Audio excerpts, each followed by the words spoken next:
ধন্যবাদ বাংলা বিভাগের প্রধান অধ্যাপক শ্রী অর্ঘ্য হালদার মহাশয়। এখানে উপস্থিত হয়েছেন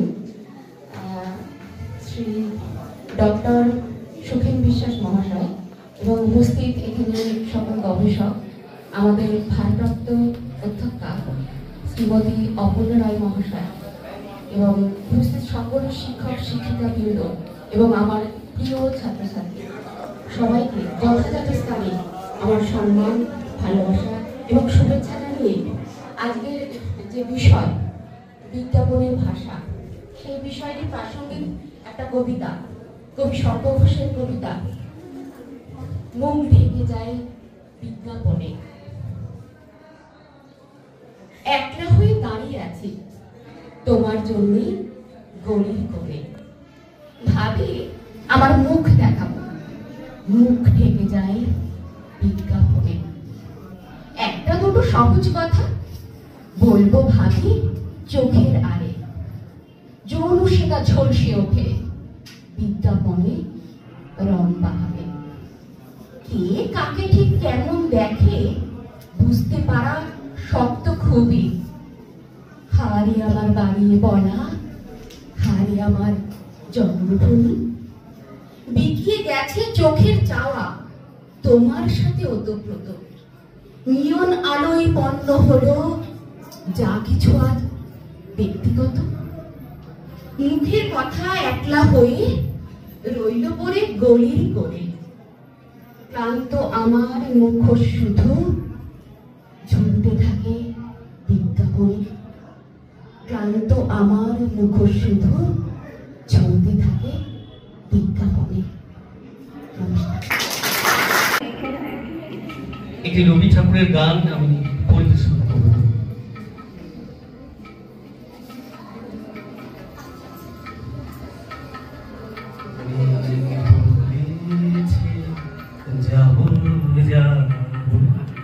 রাত বলেছে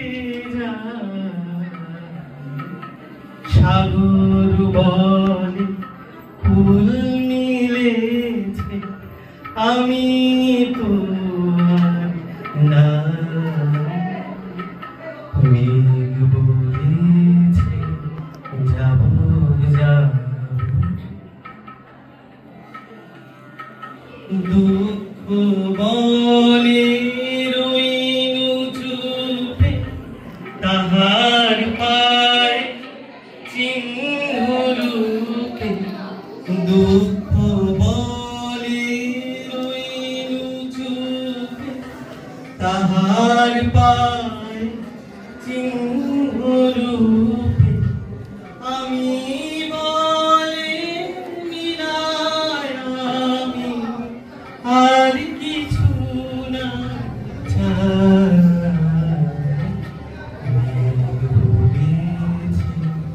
যাব যাব,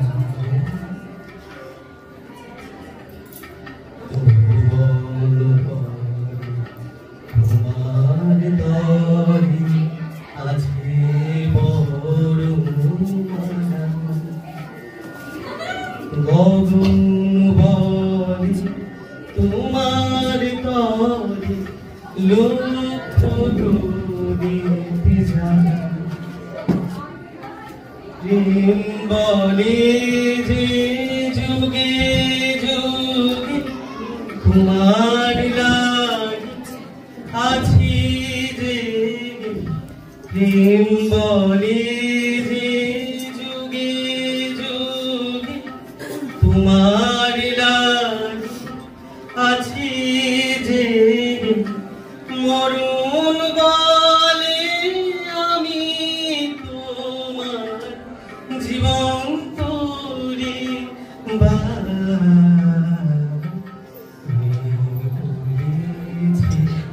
যাব যাব, রাত বলেছে যা। সাগর বলে ফুল মিলেছে, আমি তোমার না। মেঘ বলেছে যাব যাব।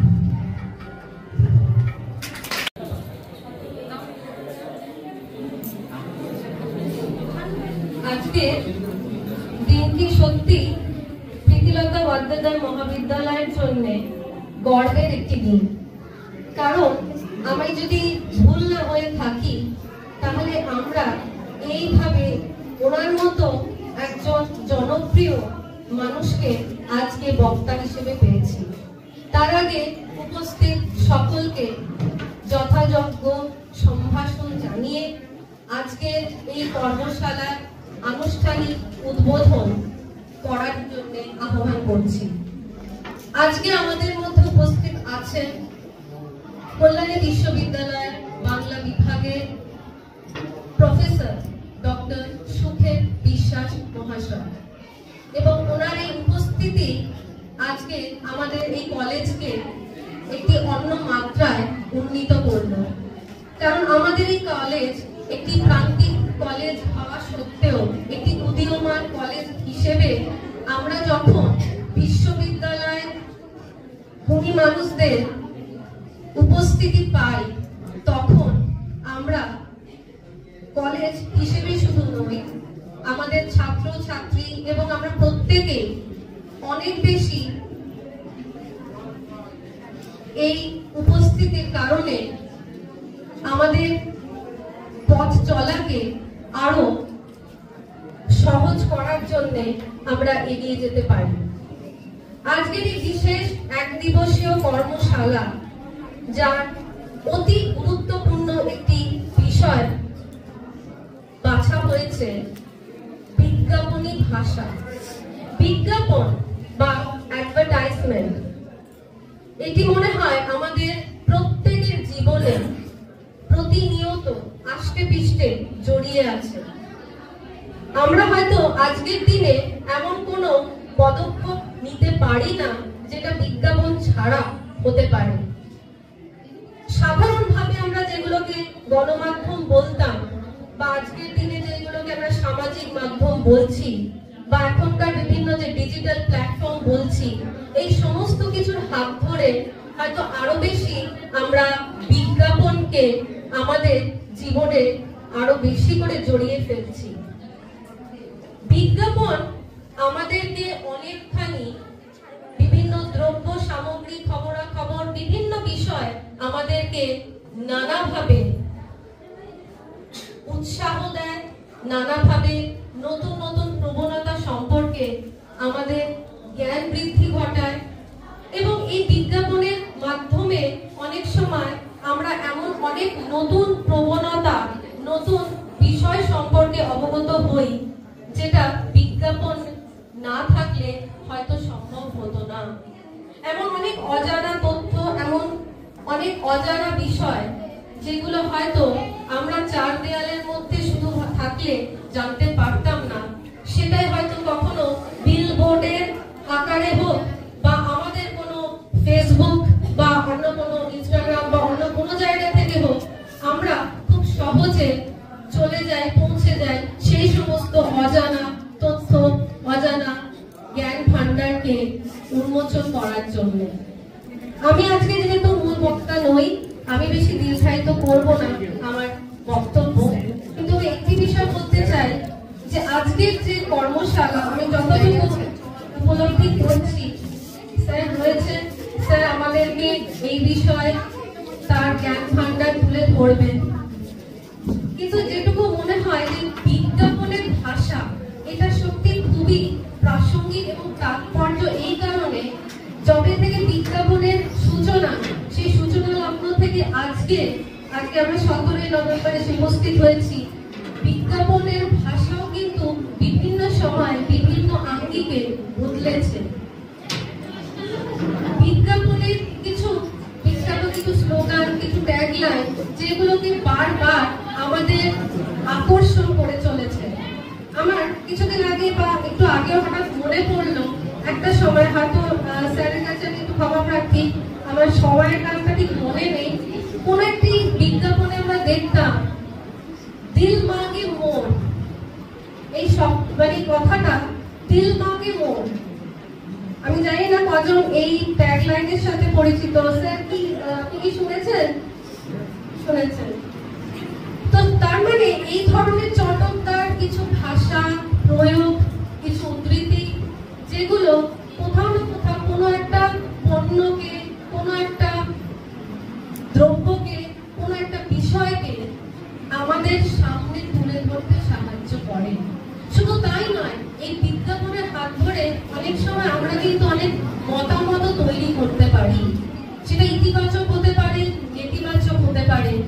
কিন্তু একটা কথা মনে হয় যে এর যে ভাষা, তার গতি প্রকৃতি কিভাবে পাল্টেছে, সেটা সময়ের সাথে সাথে আজকে আমাদের বক্তা উপস্থিত আছেন প্রফেসর ডক্টর সুখেন বিশ্বাস। উনি আমাদেরকে এই বিষয়ে অবশ্যই অবগত করবেন এবং আমি আজকে আশা রাখছি, আমি আর বেশি কিছু বলবো না, কারণ এই ব্যাপারে আমার জ্ঞান খুব একটা নেই। খুব সাধারণভাবে সাধারণ কথাই বললাম। আমি এই বিষয়ে স্যারের কাছেই আমি বলবো, অনুরোধ করবো এরপরে বিস্তারিত আলোচনা করতে।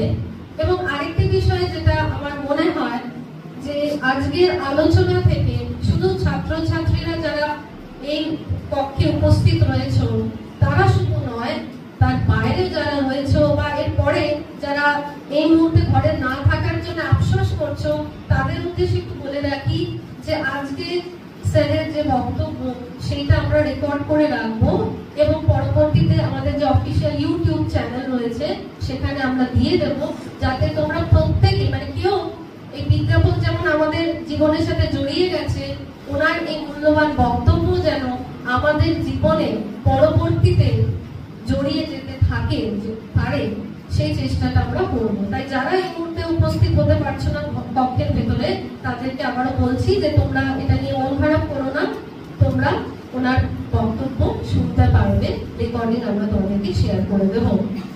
আর আবারও বলছি, আজকে প্রীতিলতা ওয়াদ্দেদার মহাবিদ্যালয়ের পক্ষ থেকে আমি ওনাকে স্বাগত জানাই আমাদের এই ক্ষুদ্র উদীয়মান প্রান্তিক কলেজকে সময় দেওয়ার জন্য এবং ওনার জনপ্রিয়তা এবং ওনার কাজের যে পরিধি সেই সম্পর্কে আর কিছুক্ষণের মধ্যে আমাদের বাংলা বিভাগের প্রধান শ্রী অর্ঘ হালদার মহাশয় তোমাদের সবার সামনে তুলে ধরবে।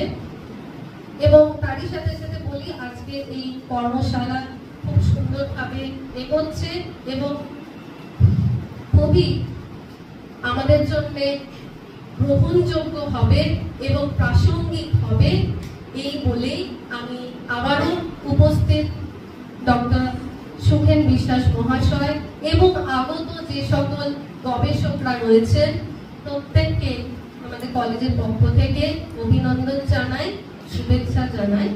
ধন্যবাদ।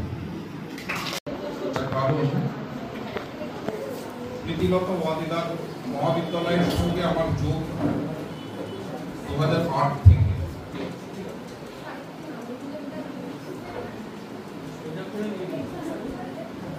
হ্যালো হ্যালো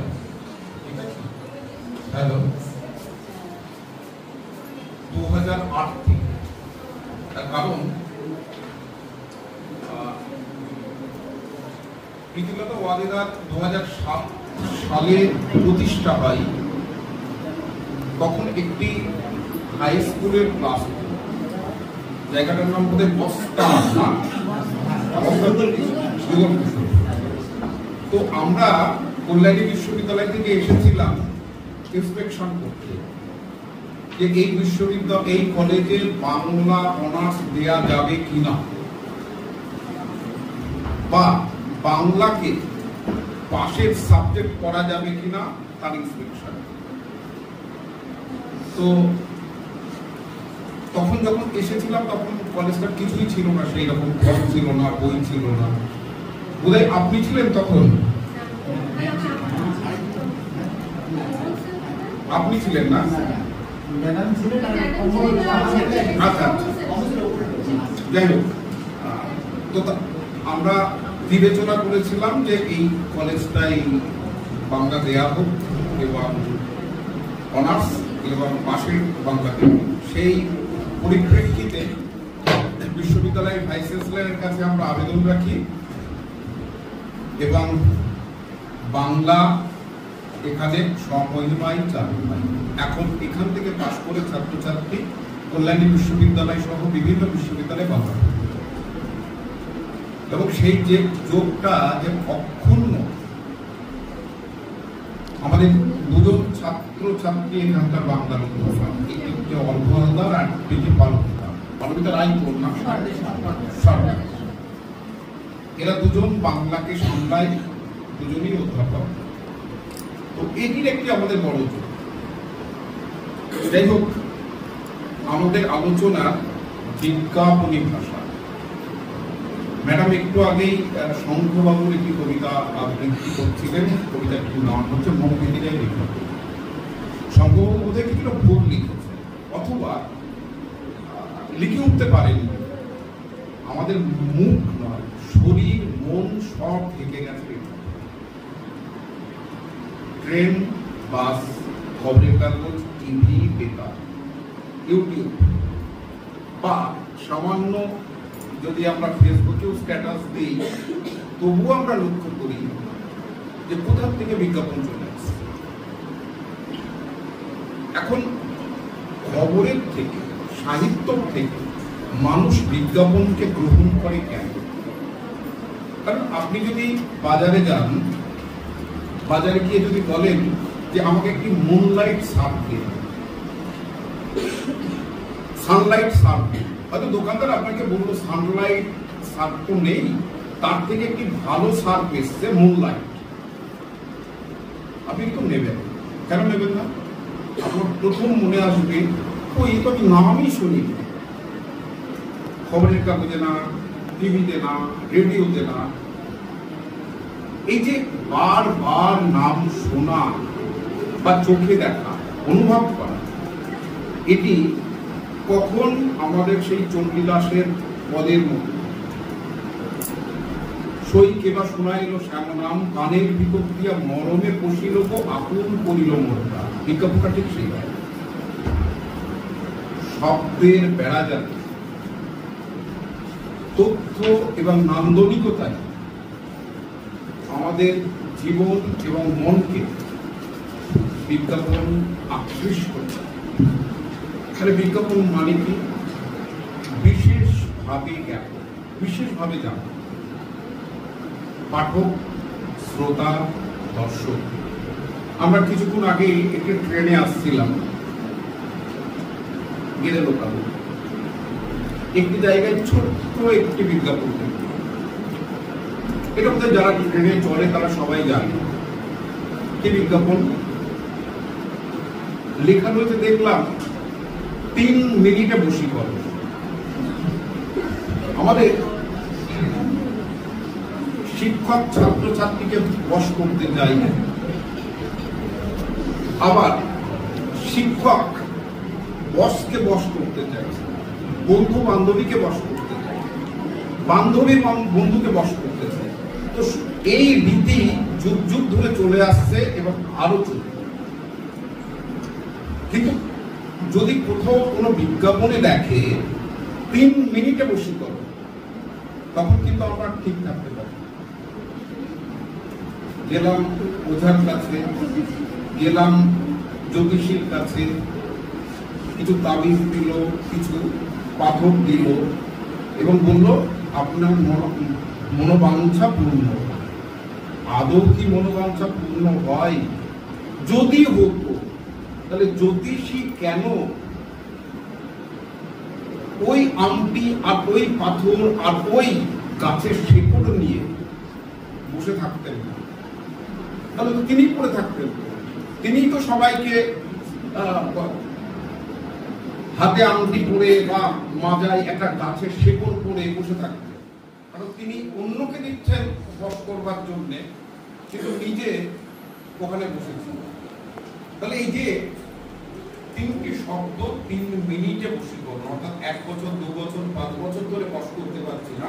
এবার আমরা যদি শুনি, আমরা যদি দেখি এইরকম একটি শব্দ, এইরকম একটি চোখ ভোলানো বিজ্ঞাপন, তখন কিন্তু আমরা ঠিক থাকি। এবার বিজ্ঞাপনের যে ভাষা, তার দুটো দিক আছে। কি দিক? সহজতা, সরলতা, প্রাণবন্ত। বিজ্ঞাপন মূলত প্রচারিত হয় গণমাধ্যমে, গণমাধ্যম বলতে বুঝি সংবাদপত্র, টিভি, রেডিও ইত্যাদি। এবার গণমাধ্যমগুলো দেখে কি? দেখে হচ্ছে কৃষক, শ্রমিক, মজুর, অশিক্ষিত, শিক্ষিত, নিরক্ষর, স্বাক্ষর, অধ্যাপক, ডাক্তার সবাই। এবারে অধ্যাপক ডাক্তাররা বুঝলেন হয়তো কঠিন ভাষা, কিন্তু যিনি কৃষি কাজ করছেন, বাজারে বসে সেলাই করছেন, জুতো সেলাই হতে পারে, জামা কাপড় সেলাই হচ্ছে, তার কাছেও তো একটা খবরের কাগজ থাকে। সেও তো রেডিওটা চালিয়ে কাজ করে, বা একটা কৃষক মাঠে কাজ করতে গেছে, পাশে রেডিওটা চলছে। এইবার ওই কৃষক যদি তার ভাষাটা না বুঝতে পারে, তাহলে কিন্তু যিনি বিজ্ঞাপন লিখছেন তার কিন্তু কোনো লাভ নেই। কারণ বিজ্ঞাপন দাতা টার্গেট খুঁজে, কে আমার ক্রেতা, ক্রেতা কি চাইছে, কেমন ভাষায় চাইছে। তাহলে যিনি কৃষি কাজ করছেন, যিনি মজুরির কাজ করছেন, তিনি নিশ্চয়ই কঠিন ভাষায় বিজ্ঞাপন শুনবেন না। সুতরাং একটি বাক্যে অল্প শব্দের মাধ্যমে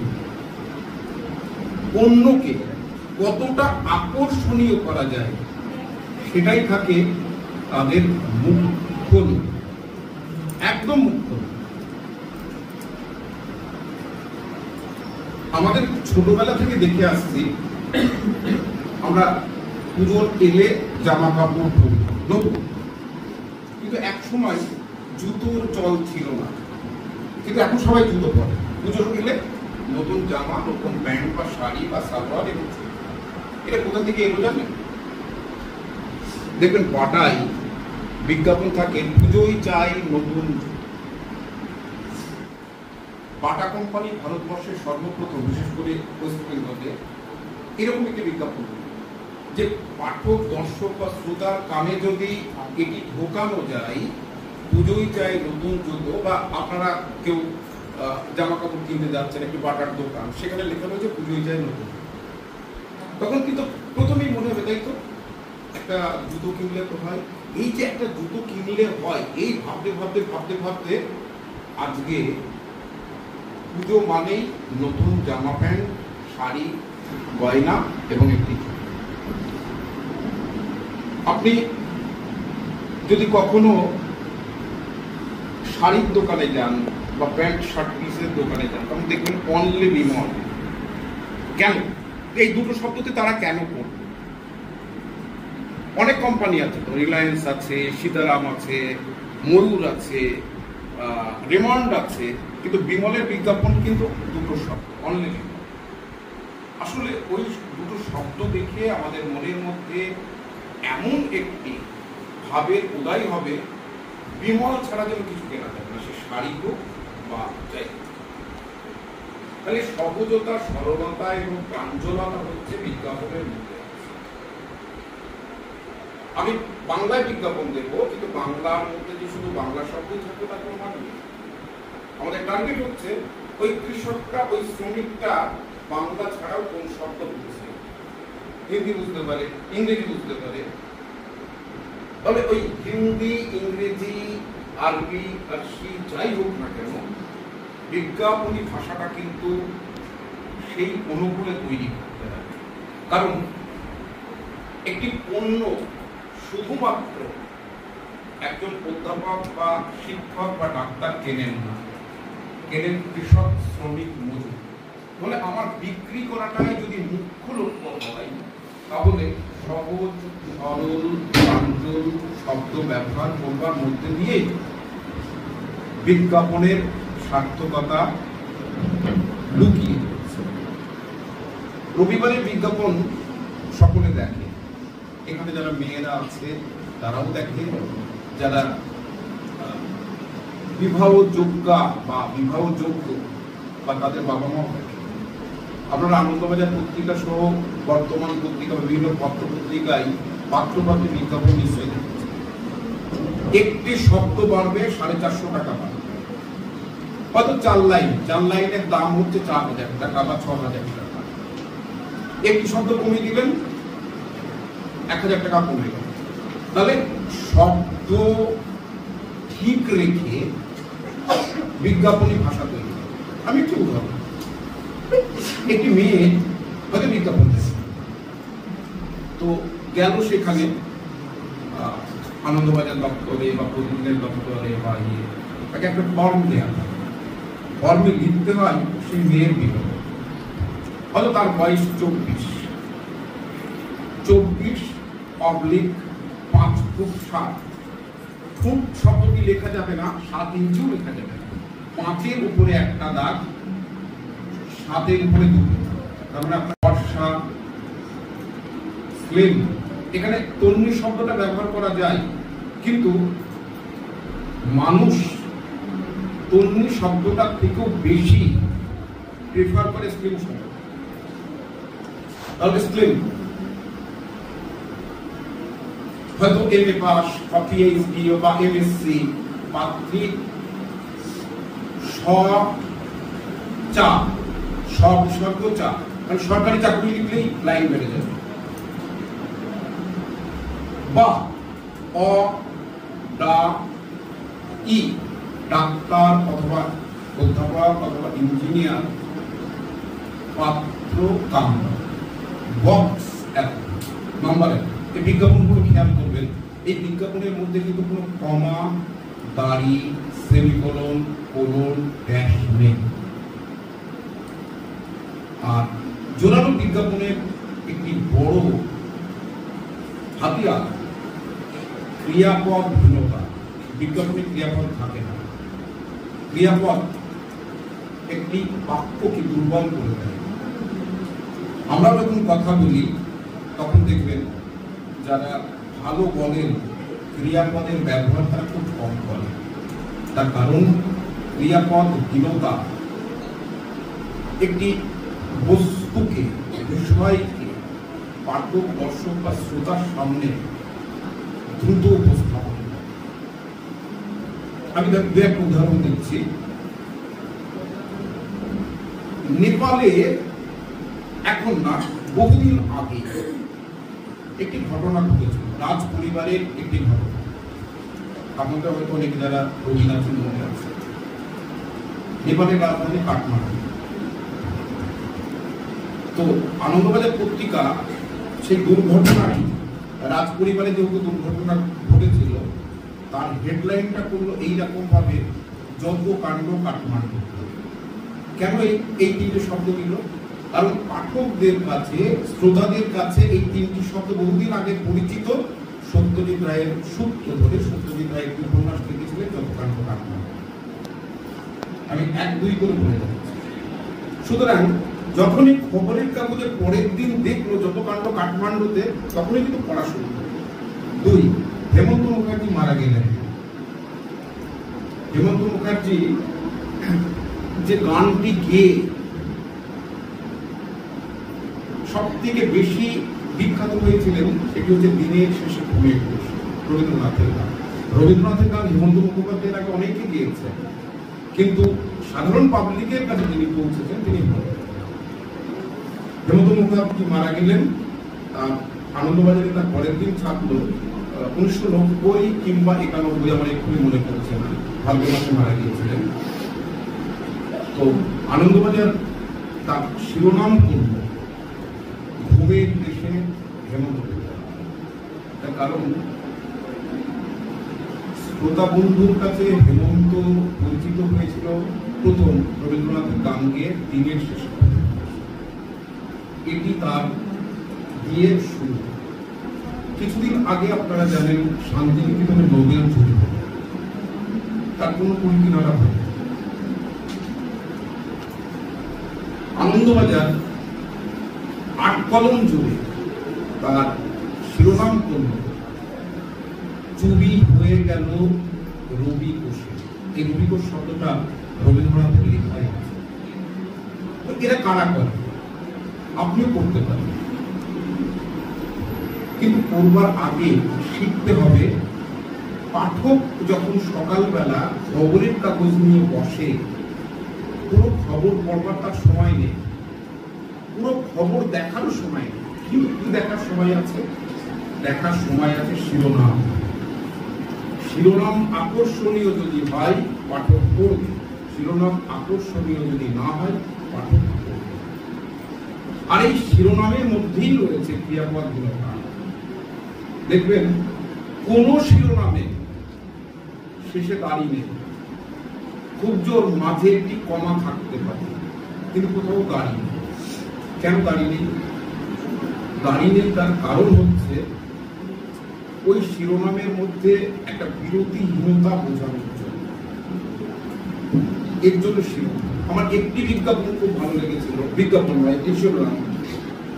কারণ প্রণব মুখোপাধ্যায় ছিলেন, কে বলা হতো বাংলার চামড়া। কারণ ওই কীর্ণাহাট থেকে উঠে আসা একটি ব্রাহ্মণ সন্তান অত্যন্ত পরিশ্রম করে রায়সেনা জেলে গিয়েছিল, রাষ্ট্রপতি হয়েছিল এবং তার প্রধানমন্ত্রী হওয়ারও খুব সুযোগ ছিল, কিন্তু বাঙালি হওয়ার কারণে তিনি প্রধানমন্ত্রী হতে পারেননি।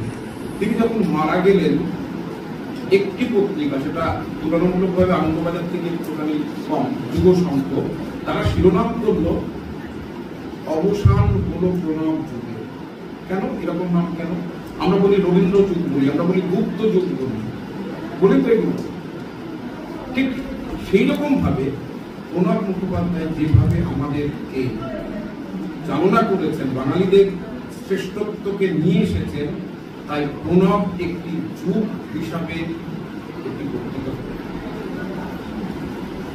এবারে আসি সেই বিজ্ঞাপনগুলোর কথা। আমি টিভিতে, রেডিওতে এবং খবরের কাগজে ধরে ধরে বিজ্ঞাপন আলোচনা করছি।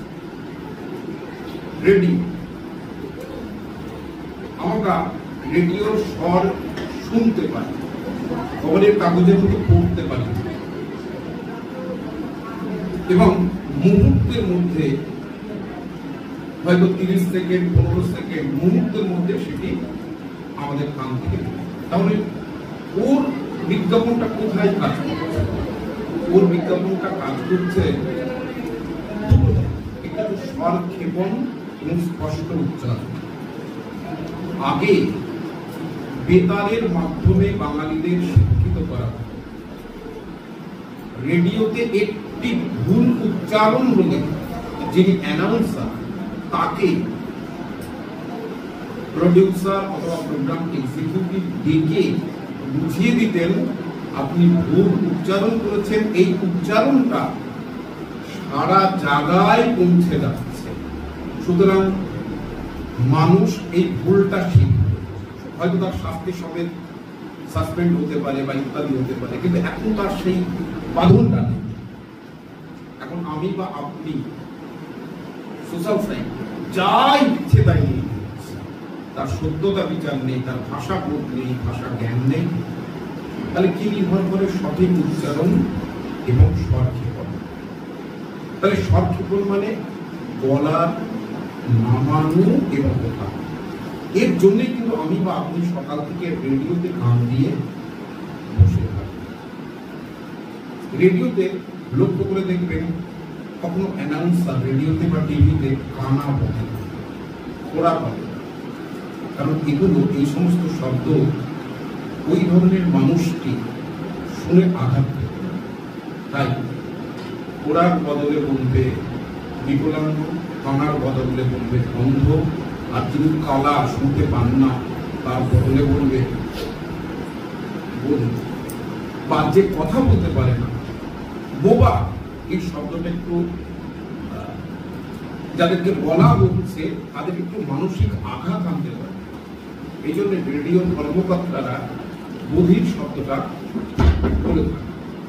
তাহলে এই শব্দগুলো পৌঁছায় পাঠকের কাছে, দর্শকের কাছে, তার একটি কারণ হচ্ছে দেশকে, জাতিকে উচ্চারণ, বানান ইত্যাদি শিখতে। যেমন পুজোর সময় একটি শব্দ বা একটি বানান, আমার কলেজেও হয়, লক্ষ্য করবেন যে একটি বানান খুব প্রচলিত, কিন্তু পুরো বানানটাই ভুল, সার্বজনীন। সার্বজনীন বলে তো কোনো শব্দ নেই। এই জন্য যারা রেডিও অ্যানাউন্সার, যারা টিভির অ্যানাউন্সার, তারা কখনো সার্বজনীন বলেন, সর্বজনীন বলেন। এবারে রেডিও কি বিধান, আমি একটি একটি করে আলোচনা করছি।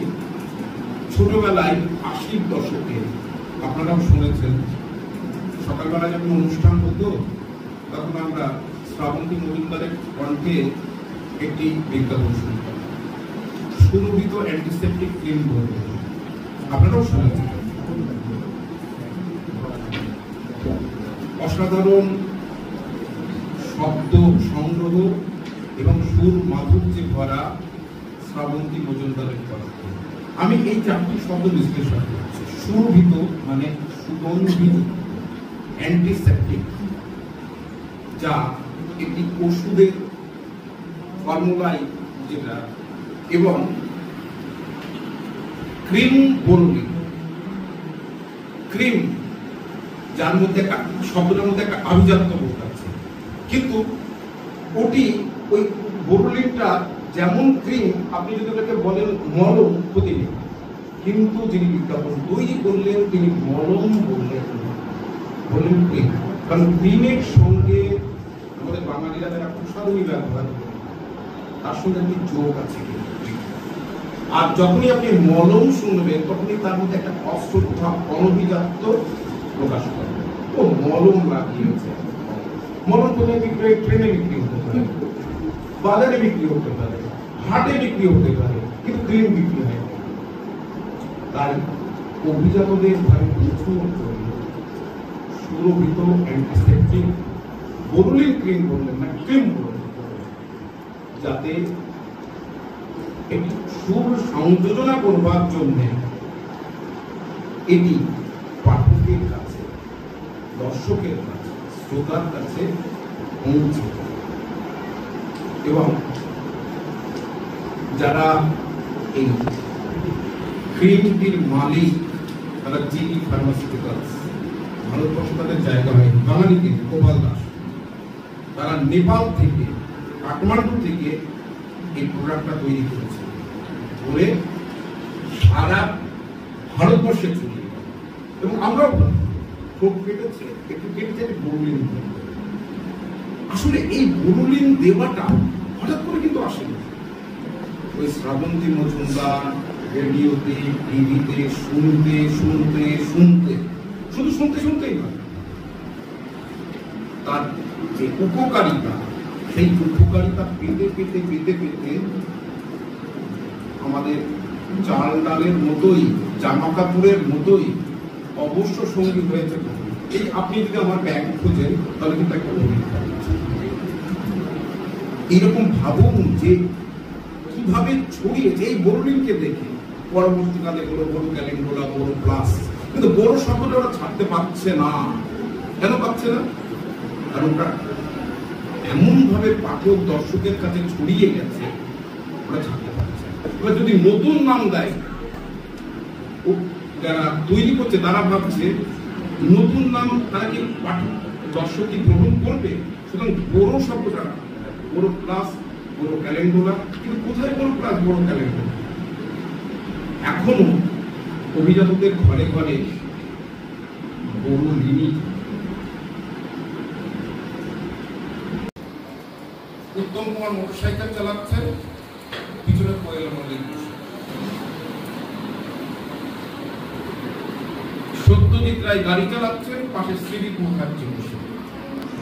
আমি প্রথম যখন বিজ্ঞাপনটা দেখলাম তখন আমার মনে হলো, আচ্ছা এখানে কোয়েল আর উত্তম কুমারের যোগটা কোথায়? সলিল চৌধুরী ইন্টারভিউ নিচ্ছেন কবির সঙ্গে, আর যোগটা কোথায়? আমি কিছুতেই বুঝতে পারছিলাম না বিজ্ঞাপনটার মানে কি। তারপরে আমার অনুভব হলো, আনন্দবাজার পত্রিকা বাঙালি এবং বাংলার ঐতিহ্য, সেটি যে এখন শতবর্ষ পার করেছে। কারণ 1922 সালে দোল পূর্ণিমার দিন আনন্দবাজার পত্রিকার সূচনা হয়েছিল, এটা আপনারা জানলে অবাক হয়ে যাবেন। যার মালিক প্রথমে অভিজ্ঞ সরকার বা সরকার বাড়ি ছিল না, যার মালিক প্রথমে ছিল কৃষ্ণনগরের এক ভদ্রলোক, তিনি এবং সরকার বাড়ির একজন দুজনা মিলে কলকাতার আনন্দবাজার পত্রিকা 1922 সালের দোল পূর্ণিমা দিন সূচনা করেছেন। এবং এই বিজ্ঞাপনের মাধ্যমে তিনি তারা বোঝাতে চাচ্ছেন সেই যুগ থেকে, সেই যুগ বলছে এই কারণে রবীন্দ্রনাথও লিখেছেন, মৈত্রী দেবীও লিখেছেন, মহেশ্বর দেবীও লিখেছেন, এখনকার লেখকরাও লিখছেন, সেই যুগ থেকে এখনো অব্দি বাঙালির শিল্প সাহিত্য সংস্কৃতির সঙ্গে যুক্ত হয়ে আছে। এই জন্যেই উত্তম কুমার গাড়ি চালাচ্ছেন, কোয়েল মল্লিক পিছনে বসে আছেন এবং যে গানটা গাইতে গাইতে যাচ্ছেন এই পথ। তার কারণটাই হচ্ছে অতীত থেকে বর্তমান সমানভাবে চলছে। হয়তো খবরের কাগজে দেখেছেন হামেশাই বিজ্ঞাপন বেরোয়, বা ট্রেনের কম্পার্টমেন্টে দেখেছেন একটি জোরালো বিজ্ঞাপন। এটি আপনাদের মনে হতে হবে কিছুটা অশ্লীল। অশ্লীল একদমই নয়। তার কারণ হচ্ছে এই বিজ্ঞাপনের বহু দর্শক, পাঠক, শ্রোতা আকৃষ্ট। কি বিজ্ঞাপনটা? দুটো শব্দ প্রথম, সেক্স প্রবলেম, কোনো সমস্যায় 3 দিনেই 70 বছরের বৃদ্ধ 25 বছরের যুবকের উপর। এই বিজ্ঞাপনটা যখন কোনো 60, 70, 80 বয়সের মানুষেরা দেখবে, তার প্রথম মাথায় কি আসবে যে এই ট্যাবলেটটা খেলে বা এইভাবে আচরণ করলে আমি কোথায় আবার পূর্ব জন্মে ফিরে যেতে পারি। সুতরাং তিনি সেই ট্যাবলেট খেলেন বা কিনলেন বা যাই করলেন না কেন, কিন্তু এই যে চটকদারিত্ব, এই যে চমৎকারিত্ব, এর ফলে কিন্তু দর্শক, পাঠক বা শ্রোতা আকৃষ্ট হচ্ছে।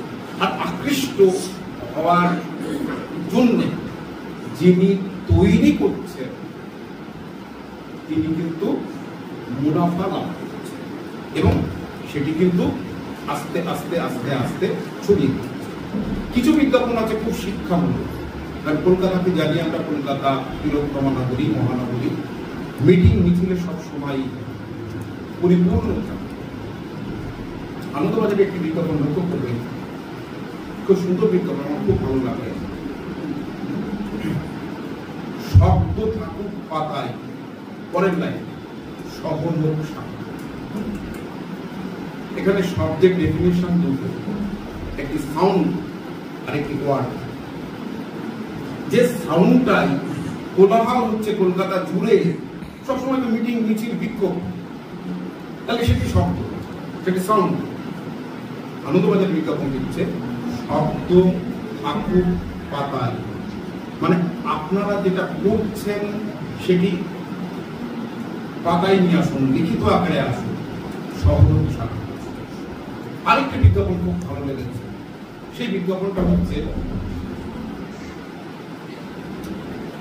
শিশু শ্রমিক দূরত্ব বজায় রাখুন। ধরুন আনন্দবাজারে একটা লম্বা করে বিজ্ঞাপন দিয়েছে, এইরকম জায়গায় রয়েছে শিশু শ্রমিক, এতটা ডিস্টেন্স, এই নিচের লাইনের এখানে ফাঁকা, একদম দূরত্ব বজায় রাখুন। তার মানে বিজ্ঞাপনের মাধ্যমে আপনাকে বুঝিয়ে দিচ্ছে যারা শিশু, কিশোর, তাদের শ্রমিক হিসাবে আপনারা নেবেন না। কারণ এই শিশু বা শ্রমিককে যদি শিশুদের যদি বা কিশোরদের আপনারা শ্রমিক হিসাবে নেন, তাহলে আগামী দিনে দেশের যে উন্নয়ন, অগ্রগতি, সেটি থমকে। সুতরাং দেশের উন্নয়ন করবার জন্য, দেশকে এগিয়ে নিয়ে যাওয়ার জন্য শুধু যুবকদের শিক্ষিত করলে হবে, বোধ আনলে হবে, শিশুদের বোধ দিতে হবে। এখনকার দিনে যোগীন্দ্রনাথ সরকার নেই, উপেন্দ্র কিশোর নেই, সুকুমার নেই, শিশুদের জন্য সেই রকম পত্রিকাও নেই। এবং আমরা বা আপনারা আপনার শিশুকে খাওয়ানো শুরু করেন মোবাইল দিয়ে। ক্ষতিটা হচ্ছে ইমাজিনেশনের অভাব। আমরা যখন সকাল থেকে রাত অবধি মোবাইল দেখি, আমাদের ইমাজিনেশনটা আমাদের মন থেকে কল্পনা প্রবণতা। আমরা বহুদিন দেখিনি আকাশের গায়ে কতটা চাঁদ আলো ফেলেছে। বহুদিন দেখিনি যে সন্ধ্যের পর থেকে একটা দুটো তিনটে করে একটা একটা করে নক্ষত্র উঠে পড়ছে। এবং সেই নক্ষত্র দেখে ছোটবেলায় যখন আমাদের বাড়িতে আলো ছিল না, তখন ওই নক্ষত্র দেখে কল্পনায় ভেসে যেতাম। এখন কি আমরা কেউ এরকম ইমাজিনেশন করতে পারি? তার কারণ হচ্ছে আমাদের সেটিকে গ্রাস করেছে মোবাইল। আর মোবাইল যখন খুলবেন তখন দেখবেন হাজার হাজার উপদেশ, এটি করুন ওটি করুন, বিজ্ঞাপন ইত্যাদি ইত্যাদি ইত্যাদি। কিছু আপনার হাসি পাবে, কিছুতে আপনি শিক্ষিত হবেন, কিছুটা আপনাকে চরমতরভাবে অশিক্ষিত করে দেবে।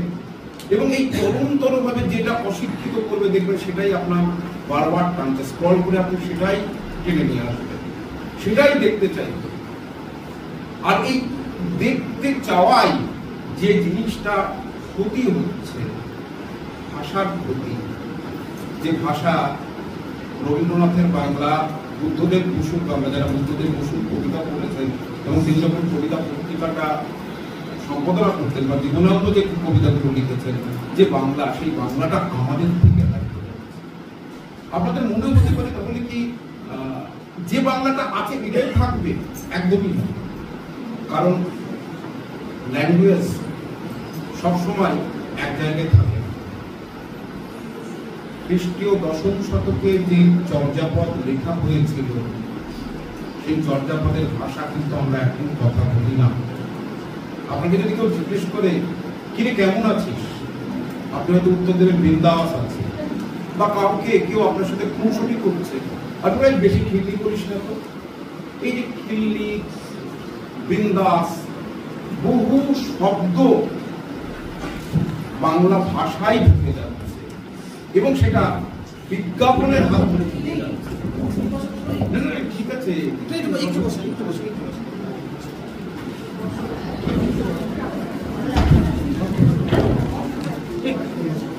বিভিন্ন শব্দ বিজ্ঞাপনের হাত ধরে বাংলা ভাষায় ঢুকে যাচ্ছে এবং এতে দুটো দিক হচ্ছে। এক হচ্ছে বাংলা ভাষার ক্ষতি, আর দুই হচ্ছে বাংলা ভাষার শব্দ ভাণ্ডারের সমৃদ্ধি। তাহলে ক্ষতিও যেমন হচ্ছে তেমনি ভাষার সমৃদ্ধিও হচ্ছে। কিন্তু বিজ্ঞাপন কি হঠাৎ করে শুরু হয়েছে? হঠাৎ করে শুরু হয়নি, একদমই না। আপনার বাড়িতে আপনি শুয়ে আছেন, রাত্রিরে যে চৌকিদারটা হাত মারছে যাবো, কিন্তু বিজ্ঞাপন। কি বিজ্ঞাপন করছেন? আমি জেগে আছি, আপনারাও জেগে আছেন। পঞ্চায়েত বা পৌরসভা থেকে যে মানুষটি ঘেরা পেটাতে পেটাতে এসে বলছে যে আগামীকাল এই পঞ্চায়েতে বা এই নম্বর ওয়ার্ডে সকলকে এই কাজের জন্য আসতে হবে, সেটা কিন্তু এই যে আমরা আজকে জামা পরে এসেছি, আমরা কিন্তু সেজে এসেছি, ঘুড়ি পরে এসেছি, নতুন কিছু পরে এসেছি, এটাও কিন্তু অবচেতনে অন্যকে আকৃষ্ট করবার একটি মাধ্যম।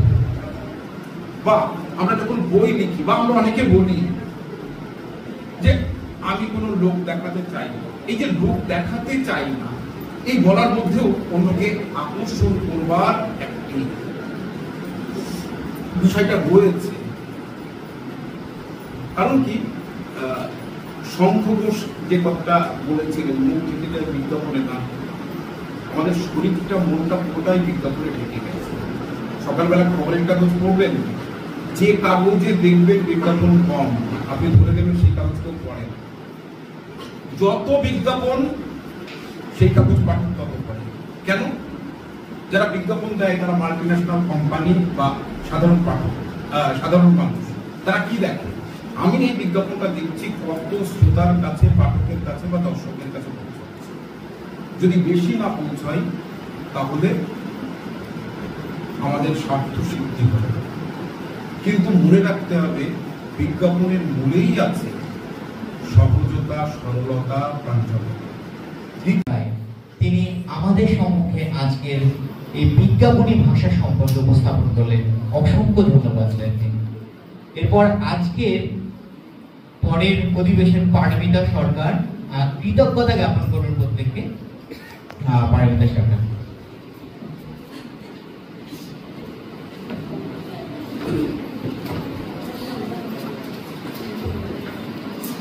আমরা এতক্ষণ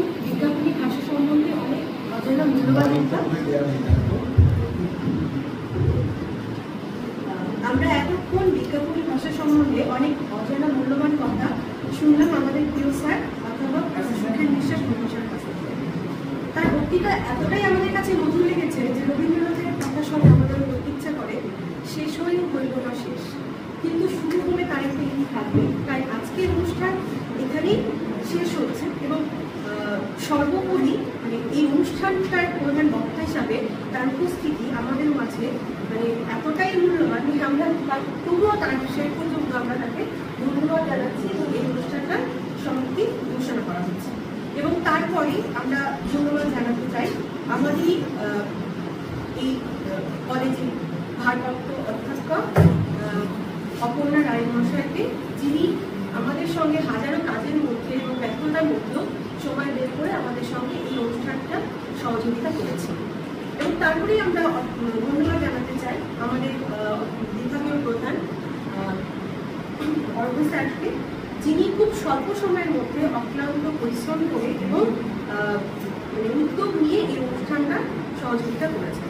এবং তারপরে আমি ধন্যবাদ জানাতে চাই আমাদের মাঝে উপস্থিত কল্যাণী বিশ্ববিদ্যালয় থেকে আগত গবেষক এবং গবেষিকা এবং যাদেরকে নিয়ে এই অনুষ্ঠান, এবং তার পাশাপাশি আমি আমাদের কলেজের সমস্ত স্যার ম্যাম সবাইকে ধন্যবাদ জানাই এবং যাদেরকে নিয়ে আজকে অনুষ্ঠান এবং যারা প্রথম থেকে শেষ পর্যন্ত ধৈর্য সহকারে এই অনুষ্ঠানে সহযোগিতা করে এসেছে সেই প্রিয় ছাত্রছাত্রীদেরকে আমি জানাই ধন্যবাদ। তো এখানে আপাতত অনুষ্ঠানের সমাপ্তি এই পর্যন্ত।